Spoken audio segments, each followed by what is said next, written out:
The Word of Life for February 2014. Blessed are the pure in heart, for they shall see God. From Matthew's Gospel, chapter 5, verse 8. Jesus begins his preaching with the Sermon on the Mount. On a hill near Lake Tiberias, not far from Capernaum, Jesus sat down, as was customary for teachers, and described to the crowds what it means for a human being to be blessed.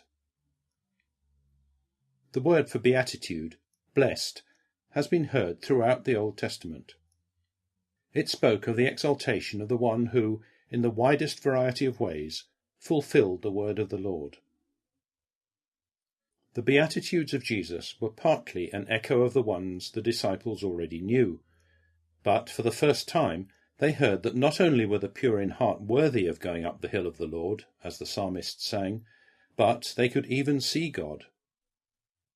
What kind of purity could be so sublime as to deserve so much? Jesus would explain it several times during the course of his preaching. Let's try to follow him, so that we can draw from the source of true purity.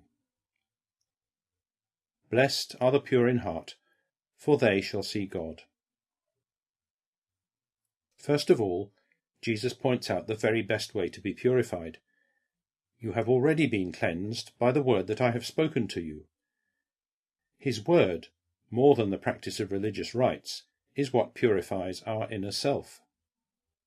The word of Jesus is not like human words. Christ is present in his word, as he is present in a different way in the Eucharist. Through his word, Christ enters within us, and, provided we allow him to act, he makes us free from sin, and therefore pure in heart. Thus, purity is the fruit of living the word, of living all the words of Jesus which free us from our so-called attachments, which we inevitably fall into if our hearts are not in God and in his teachings. These can be attachments to things, to people, to ourselves. But if our heart is focused on God alone, all the rest falls away. To succeed in doing this, it can be useful at different times during the day to say to Jesus, to God, "You, Lord, are my only good." Let's try to say it often, especially when various attachments seek to pull our heart towards those images, feelings, and passions that can blur our vision of what is good and take away our freedom. Are we inclined to look at certain types of posters or television programs? Let's stop and say to him, "You, Lord, are my only good." And this will be the first step that will take us beyond self, by redeclaring our love for God. In this way, we will grow in purity.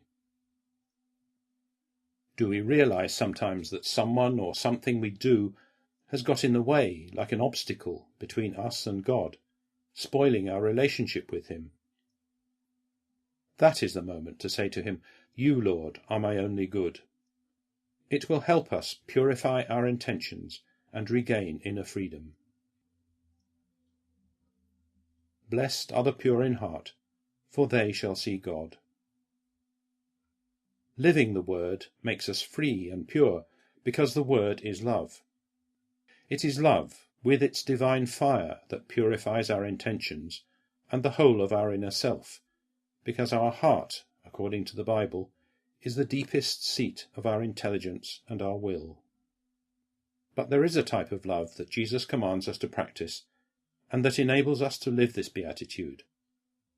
It is mutual love, being ready to give our life for others, following the example of Jesus.